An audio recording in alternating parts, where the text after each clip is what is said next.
Bonjour, bienvenue dans cette toute nouvelle Minute News. Ça faisait un moment, ça va vous? Pour ma part, je me suis plongé dans un cycle slasher récemment, donc je me suis dit que ce serait bien de revenir vers vous avec une petite perle du genre. Mais d'abord, pour ceux et celles qui ne le savent pas, qu'est-ce que le slasher?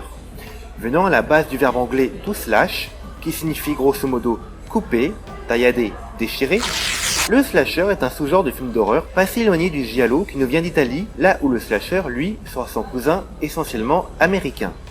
Les périodes diffèrent également. Le slasher émerge à la fin des années 70 pour prendre pleinement son âge d'or jusqu'au milieu des années 80, là où le giallo, lui, s'éteint à ce moment-là. Du giallo d'ailleurs, le slasher garde l'idée du tueur en série psychopathe, mais évacue directement tout aspect stylisé et esthétique visuellement de ce dernier, ainsi que l'aspect quasi rituel lié au meurtrier du giallo. Si ce dernier était souvent doté d'un imperméable noir avec des gants de cuir tout aussi obscurs, c'est qu'il se fondait d'une certaine manière avec la noirceur de la nuit, entretenait le mystère, ainsi qu'une histoire souvent doublée d'une intrigue policière complexe et haletante. Il est ainsi plus jouissif de découvrir l'identité du tueur dans le giallo que les meurtres en eux-mêmes, même si ceux-ci s'avèrent bruts et marquants. Rien de tout ça dans le slasher. Ici, l'assassin peut adopter n'importe quel masque, n'importe quelle tenue, les meurtres ne sont plus mis en scène comme des tableaux, et plus seulement avec un gros type d'arme blanche comme l'habituel grand couteau du giallo. Ici, le tueur, il fait pas dans la dentelle. Il veut zigouiller, il zigouille. Couteau, machette, cisaille de jardinier, hache, etc. Tout y passe entre ses mains. L'intérêt du coup se déplace sur les rares survivantes qui vont réussir à rester jusqu'à la fin du film face à ces nouvelles machines à tuer que nous enverraient presque les Terminator.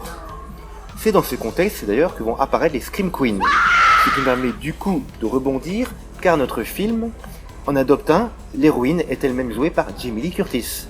Terror Train, alias Le Monstre du Train, 1980, est le premier film de Roger Spottiswoode, futur réalisateur entre autres du James Bond Demain ne meurt jamais en 1997.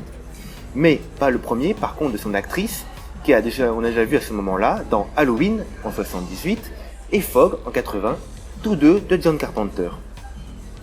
Et si elle porte littéralement le film sur ses épaules de par sa présence magnétique, celui-ci n'a pas à rougir de son statut d'œuvre mineure dans la grande famille du slasher.